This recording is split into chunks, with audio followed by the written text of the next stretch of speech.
கர்த்தருடைய நாமம் மகிமைப்படுவதாக. இந்த நாளிலும் நாம் தியானிக்க இருக்கிறதான வசனம் நீதிமொழிகளின் புஸ்தகம் 18ஆம் அதிகாரம் 21ஆம் வசனம். மரணமும் ஜீவனும் நாவின் அதிகாரத்தில் இருக்கும், அதில் பிரியப்படுகிறவர்கள் அதன் கனியை புசிப்பார்கள்.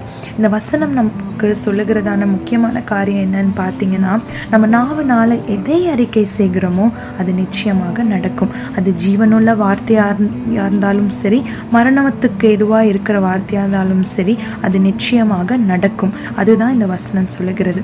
நிறைய நாட்களில் கிறிஸ்தவர்களாய் நாம் இருந்தாலும் நிறைய நேரங்களில் நம்ம தோல்வி அடையும் போதோ இல்லை பலவீனம் அடையும் போதோ இல்லை நம்மளோட வாழ்க்கையில் ஏதாவது ஒரு சோர்வின் பாதையில் நம்ம கடந்து போகும்போது பார்த்திங்கன்னா, நம்ம ரொம்ப விசுவாசம் இல்லாத ஒரு வார்த்தைகளை நம்ம வாய் நாவினால் நம்ம அறிக்கை செய்வோம்.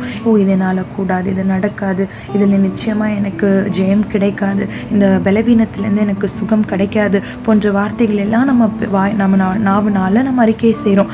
நிறைய பேர்த்தோட வாழ்க்கையில் நம்ம நாவினால் அறிக்கை செய்கிறது தான் நமக்கு அவுட்புட்டாக நம்மளோட லைஃப்பில் அது ரிஃப்ளெக்ட் ஆகுது.